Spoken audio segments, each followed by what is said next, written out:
Well, welcome. You know, seeing all of you here tonight reminds me of my first experience when I was going for my doctorate. I'll give you a little story.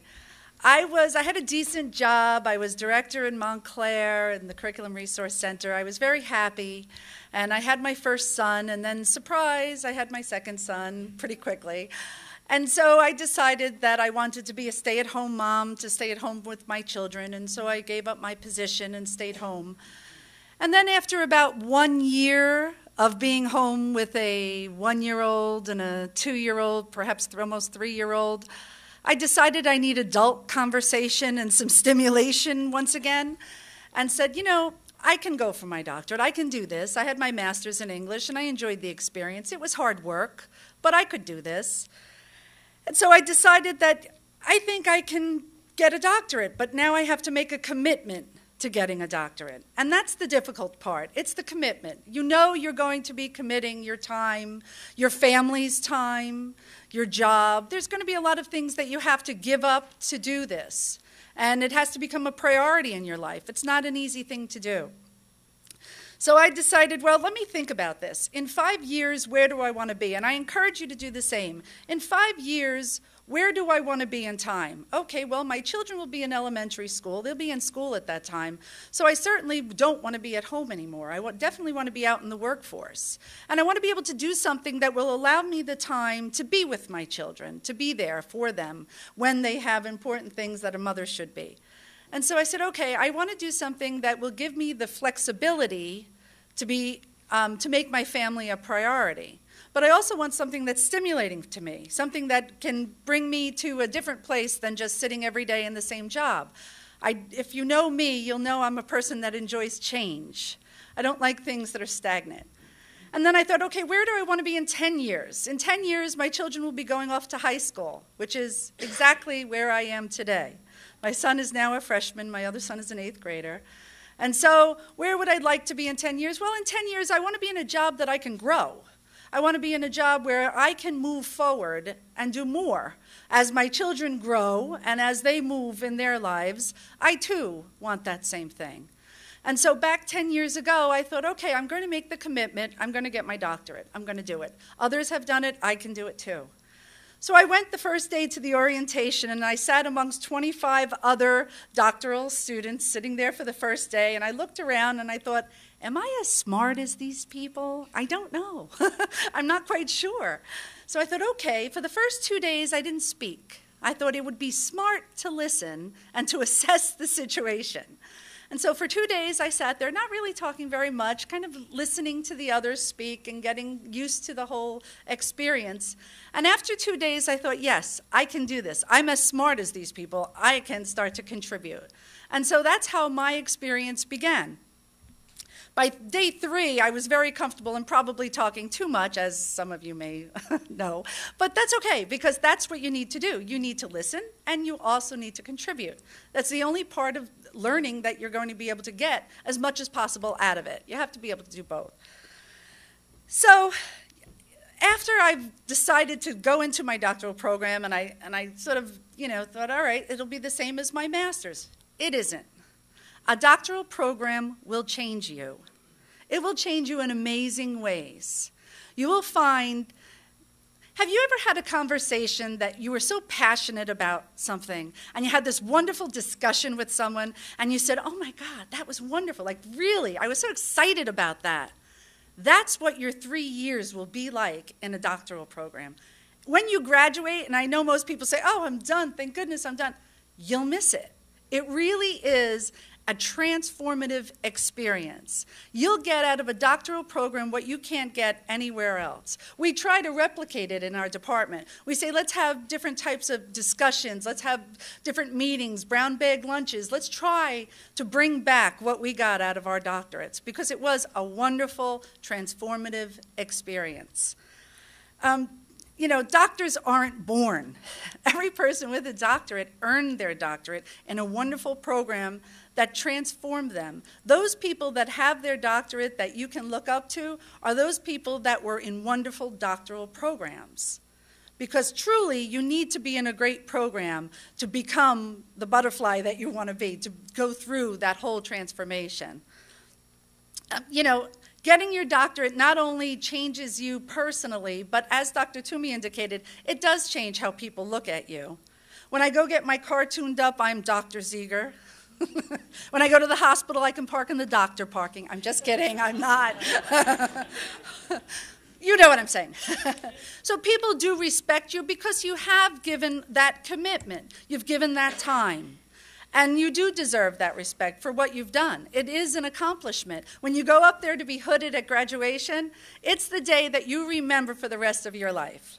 It's a day your entire family remembers for the rest of their lives, too. It's an incredible day.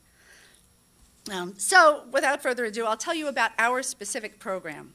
As Dr. Schomburg mentioned, we have 3 summer institutes. Our program is online during the fall and spring semesters and also part of the summer semester. So you have to be able to work online. How many of you have taken online courses? Please, a show of hands. Many of you have. I'm not going to ask you how many of you have taken terrible online courses because they're out there. When you're in an online course, and any program, if you decide whether here or elsewhere, if it's an online program, you want to ensure that the faculty and the coordinator of the program and the university is dedicated to you. You don't want to be the person that's sitting at home waiting for an email to be responded to, sending it 2 and 3 times, thinking, am I a pest or am I not getting through? You know how this is.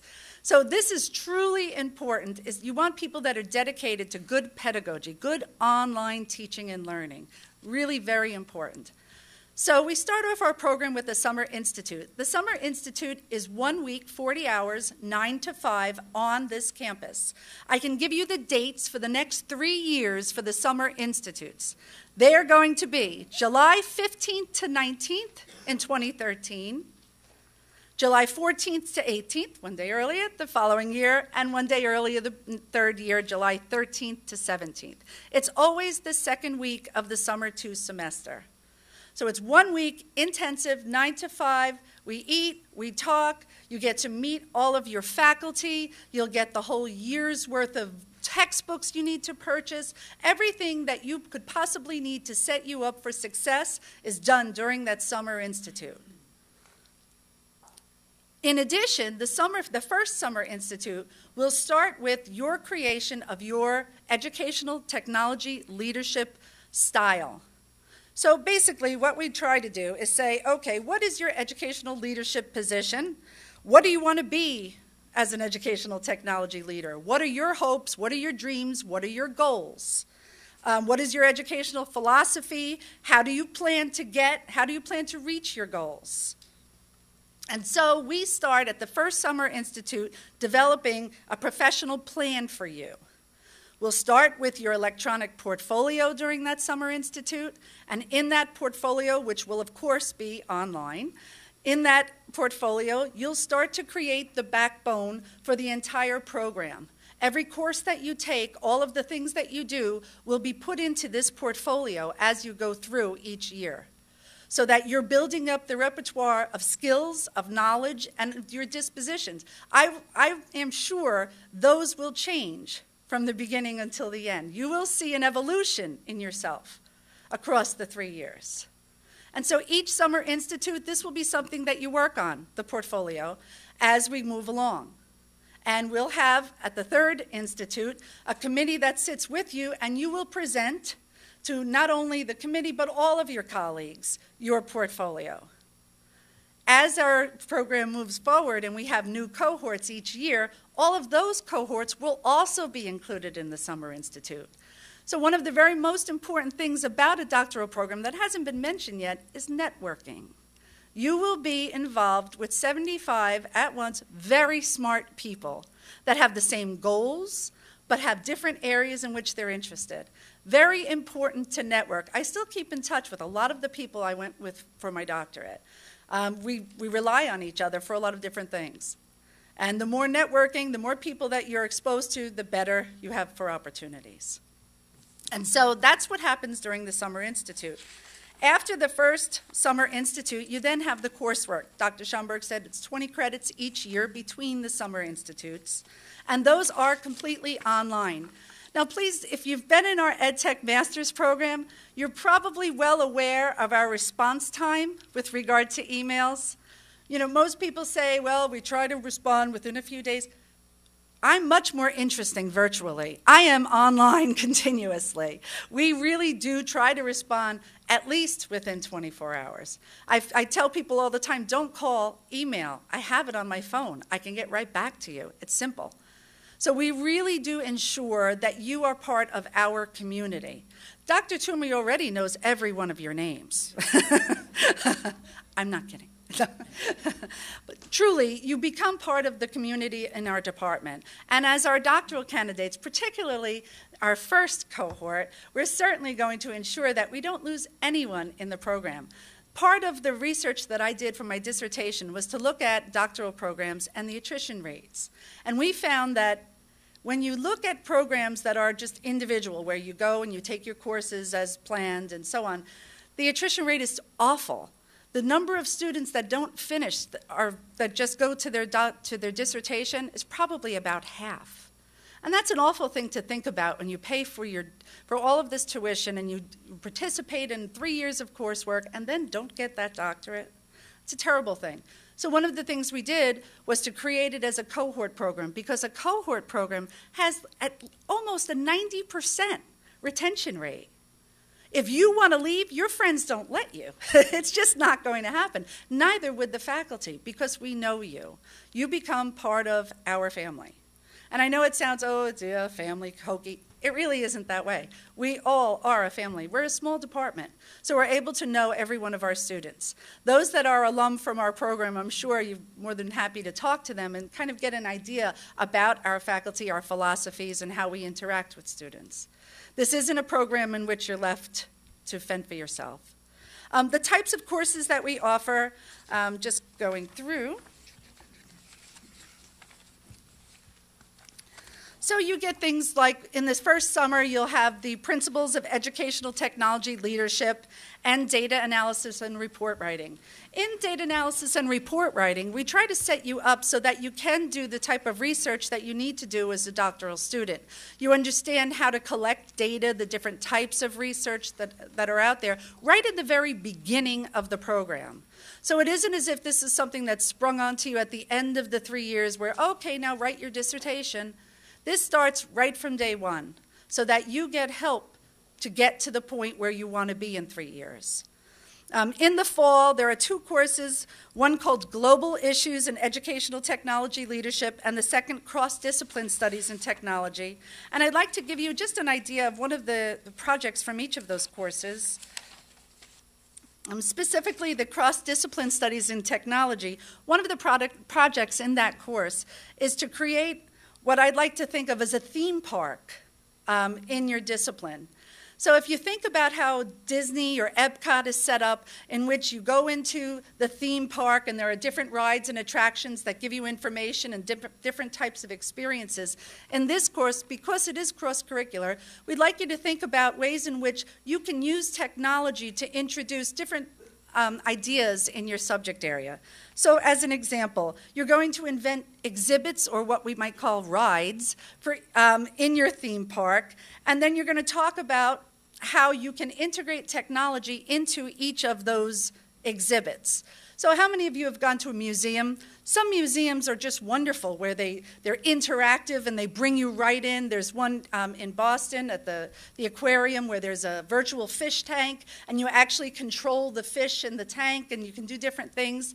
And then there's other museums in which you walk through and you look at the exhibit, and then there's text about this long, and that every child walks right past that. Yeah, we're trying to make these exhibits exciting and interesting. So one of the projects in this class is to create exciting and interesting things for kids or adults, depending upon your discipline. It's one of the other things about our program. If you're a corporate person or a school person, an educational person, we can meet your needs. It isn't as if you have to do a particular assignment in one way. We're flexible. We want you to be able to use what you create in your jobs, not just now, but in the future.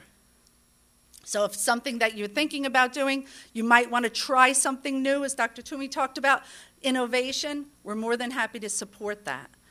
You will learn how to create websites. You will have to be able to do some of the technology that affords us the opportunity to share our work, and that's something you'll learn within the program. The technology is important, but it's just our tool.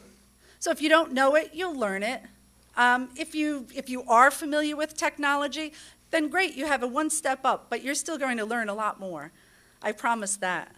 Another course called Global Studies in Educational Technology will ask you to do a scan of issues throughout the world regarding technology. Let's find out what's going on in other countries. Let's see what they're doing in other countries, whether good or bad. Let's see how it affects us. So part of that course will be to get together online with your colleagues, 2 or 3, and debate issues, looking at some of the things that we find that are going on in the news. An example might be, does the Singapore model apply in the Middle East? Where is the next outsource focus after India and China? Malaysia's multimedia supercorridor a decade later, did it work? There are things that are happening in the world right now that you have to be aware of because it does impact us greatly. So this is the course in which you'll study all of that and talk about it and explore it. One of the things that we talk about is the leadership and being pioneers and discoverers. Margaret Wheatley wrote in Leadership in the New Science, and it's just a short quote, "We are all pioneers and discoverers of a new world, and we all need one another. It is up to us to journey forth in search of new practices and new ideas that will enable us to create lives and organizations worthy of human habitation." And truly, my personal philosophy as a social constructivist is that we really do need one another. We need each other to grow and to learn. And so in the program, I encourage a lot of sharing of ideas and information with one another, as well as to bring in experts in the field. Hopefully we'll have a lot of your textbook authors in to talk to you and to be able to explain some of their ideas that they were trying to get across in their text. Some of the other courses that you'll see in the first year, the last 2 courses are research methods in EdTech leadership and implementation and evaluation of curriculum. So as you can see, the dissertation doesn't start at the end. It actually runs throughout the program. You get that information all along. And truly, this is the area in which you'll find in most doctoral programs people fail, is the dissertation. If you have someone giving you information and helping you along as you're going through your coursework, it will make it so much easier for you at the end. You won't be some of those nightmare stories that you hear people talk about with their dissertation. It actually will be a labor of love. This is my goal. Year 2, you'll also have the Summer Institute 2. You'll take using integrated software across the curriculum. You'll learn more about different software packages and integrating those. You'll also take effective models of e-learning. One of the focuses in this program is being able to be an online instructor as well as a program creator for online programs. I'm a huge proponent of being able to teach online effectively. It doesn't happen a lot. Unfortunately, I don't think people think as clearly about the online from the perspective of a student. And so that's part of what we do, is to ensure that the student's experience is as much as they can get from the online. In addition, you'll also have that year Tech Facilitator Issues and Challenges. It's a course in which you'll learn a lot about the administrative workings of educational technology leadership, about grants. You also have assessment and evaluation. Again, this is a course in which you learn about different types of assessment that will impact your dissertation. And then finally, in the spring of the year 2, methods for building online communities and statistics for educational research. The online communities is my personal favorite. I'm a big proponent of becoming involved in online communities. As a matter of fact, as I mentioned before, when my son was first born, my first son, I joined a group of women that were all pregnant due in November of 1997. We are today still friends, 50 strong throughout the world. Woman in Iceland, another in Europe. We have met about 6 times throughout the United States as a group. We've been featured in Parent Magazine, the Morris Record I've been written up in. There are ways in which you can develop relationships with people around the world that have common interests. And so this is part of that program, is to be able to develop communities online. And then finally, in year 3, after the Summer Institute 3, in which now you are the expert, you can produce your portfolio amongst all of the colleagues there, and you are now ready to move forward into your final year of your doctoral work. You'll find we have teaching in the adult learning environment, developing and managing distance learning programs for those of you that would like to start your own program or perhaps do consulting work, and then finally, your dissertation, Dissertation 1. So, it was easy. We are very excited about the courses. We worked very hard in developing coursework that would be stimulating. They're not going to be easy. You will be experts in your field. You'll read a lot, you'll write a lot, you'll develop websites, you'll do a lot of different types of interesting work. I promise that you will have some sleepless nights. I find that that's when I get my best work done, is at night when no one else is awake. But at the same time, you really will feel rewarded. It will change you. There's one book that I ask my students in our master's program to read. It's called Who Moved My Cheese by Spencer Johnson. It's a little short book. Okay, it's a little short book, almost like a little comic book. But it's got a profound message. And one of the messages in that book is, what would you do if you weren't afraid? I live by this. This is my motto. I'm not talking about afraid like a bear's going to eat you afraid. I'm talking about fear of the unknown, because really that's what holds people back. It's fear of the unknown. So if you feel as if, your regrets are usually for the things that you didn't do, not the things that you tried to do. To me, failure is just another attempt. It's pretty simple. So what would you do if you weren't afraid? Think about those words. Thank you very much.